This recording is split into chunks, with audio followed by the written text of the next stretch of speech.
In the winter of 1868, Deputy Sheriff Tim from Eureka, Nevada, discovered the body of Meredith Graves, the 16-year-old daughter of Abigail Graves, at her home, describing the scene as ungodly and horrid, marked by strange, blood-scrawled writings. The sheriff's department ruled the crime scene as a murder, with Abigail shooting her daughter in the chest. Meredith also showed severe bruising, consistent with being hit by a revolver. The police found Abigail, but shockingly with a deformed face, and crippled. This baffled everyone because she was absolutely fine the day before. In a twist of events, it turned out that the woman was Priscilla Graves, Abigail's twin sister, whom no one knew ever existed.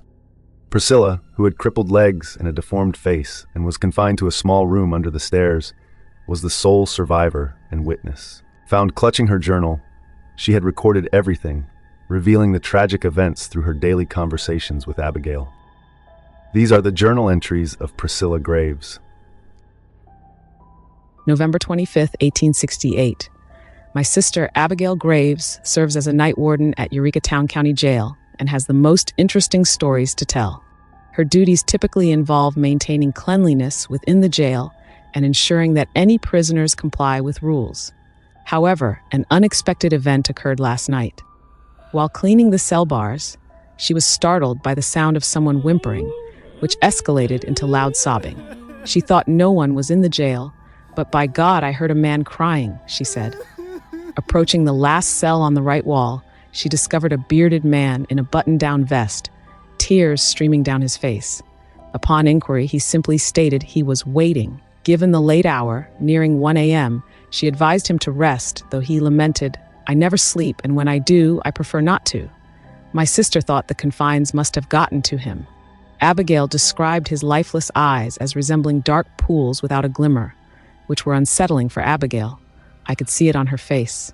She asked his name and he said Silas Blackmore. Abigail introduced herself in return and warned him to avoid trouble.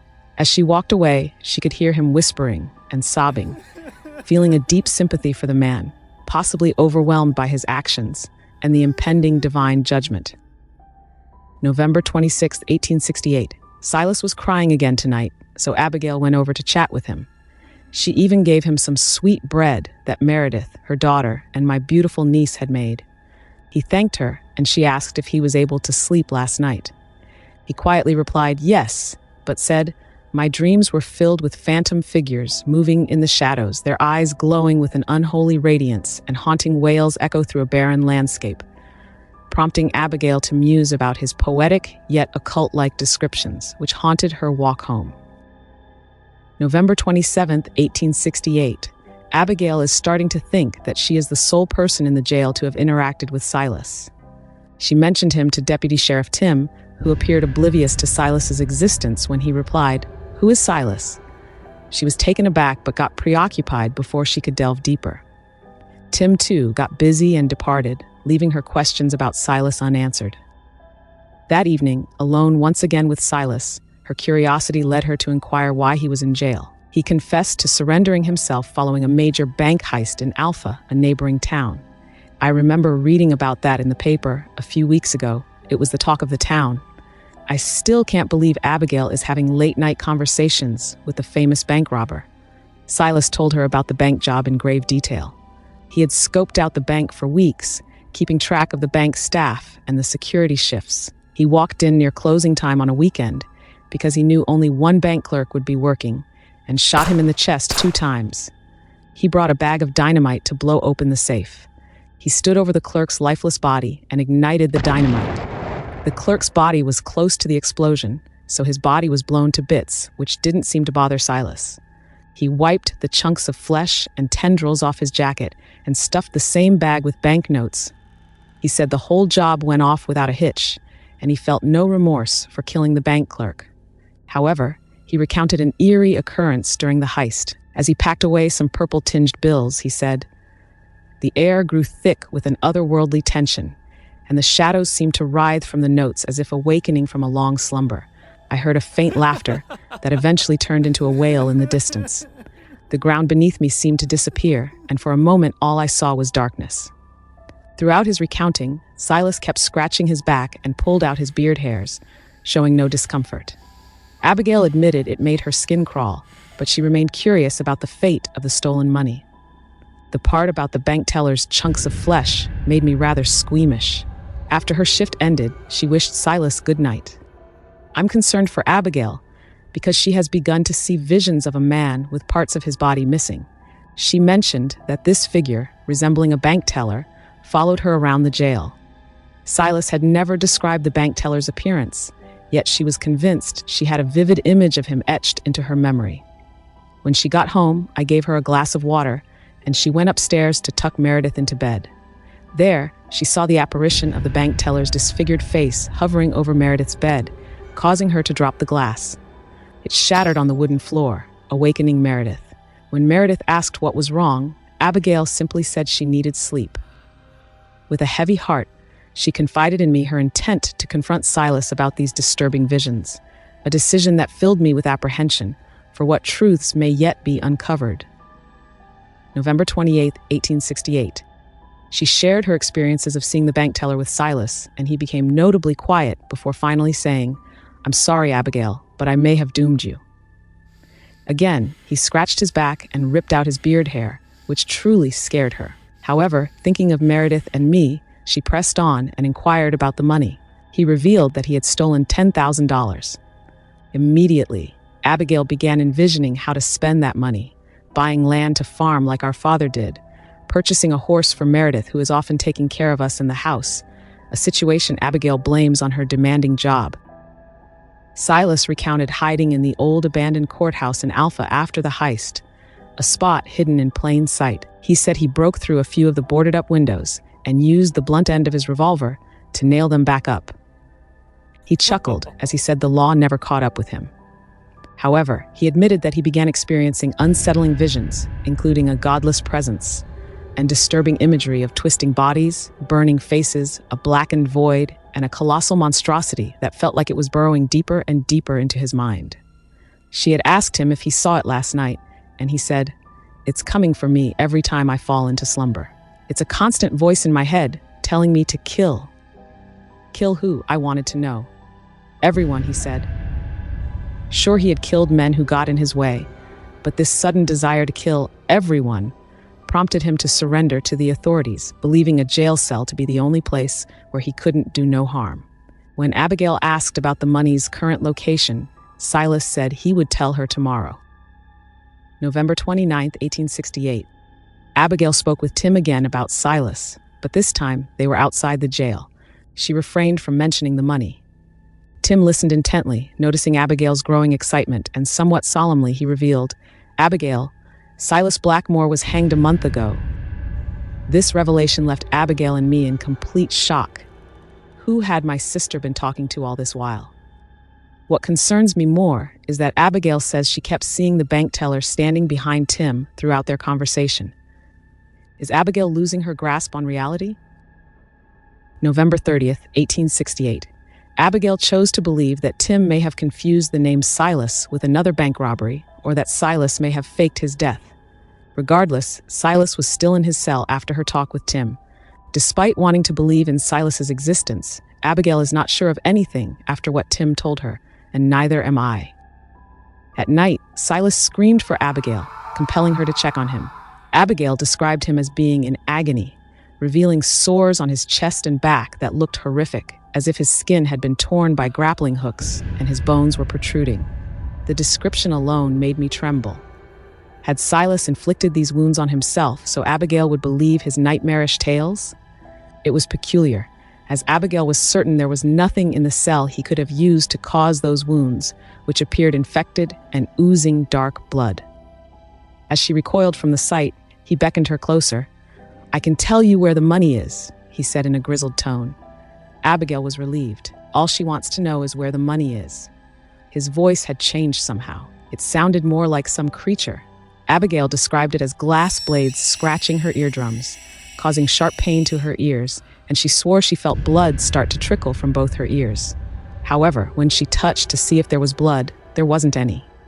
Abigail said she saw the bank teller staring and smirking at her. Confused but desperate, she asked Silas about the money. Silas disclosed that the money was buried behind the courthouse in Alpha, marked with a peculiar symbol he sees every night in his visions. The location was merely an hour's ride from Eureka. She plans to borrow Tim's horse Dreamer and aims to return before her shift begins. I know in my heart Abigail is not greedy. She only loves and wants to provide for Meredith. December 1st, 1868, Abigail took Tim's horse Dreamer and headed to the courthouse in Alpha with an old gardener's shovel. She found the back of the courthouse in the wee hours when fog enveloped everything. She walked on a path covered in fallen branches and snow, but eventually spotted the symbol near an old stump, exactly as Silas had described. The symbol, an inverted fishing hook with an upside-down stick figure, seemed etched in blood, which Abigail suspected was Silas's. She dug around the symbol and found a wooden box. It was locked, so she smashed it open with the shovel. There were piles of banknotes. Some of the bills were a bit charred, which could be because Silas had told her he had burnt bills to stay warm in the courthouse. When Abigail walked back with the sack of bills, Dreamer got agitated and started kicking her hind legs and neighing loudly. Abigail saw the bank teller standing right by her side. Only this time, he wasn't blown to bits. He only had a hole in his forehead. Could Dreamer see him too? Abigail said the bank teller didn't seem aggressive, but just looked at her pensively. Dreamer was agitated and ready to bolt, so she patted Dreamer's face and told her it was going to be okay.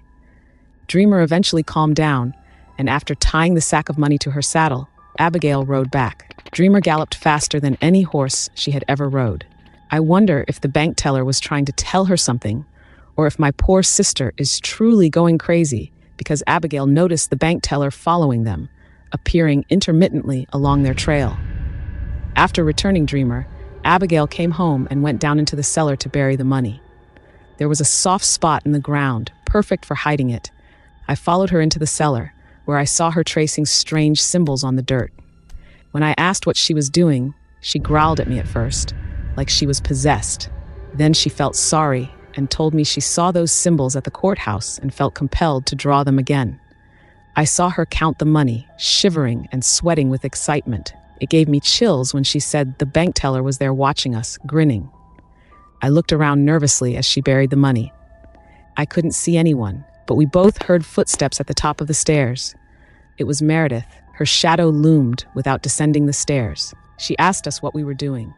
Abigail said, getting some food for supper. Meredith started walking down the stairs. So Abigail quickly hid the sack and stood up. Her expression changed as she looked at Meredith. She ran to Meredith and asked, "What happened to your mouth, and how did you burn your hair?" I was confused because Meredith looked fine to me.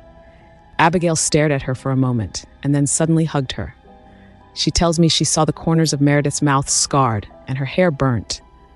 She also saw the bank teller pointing at Meredith and shaking his head.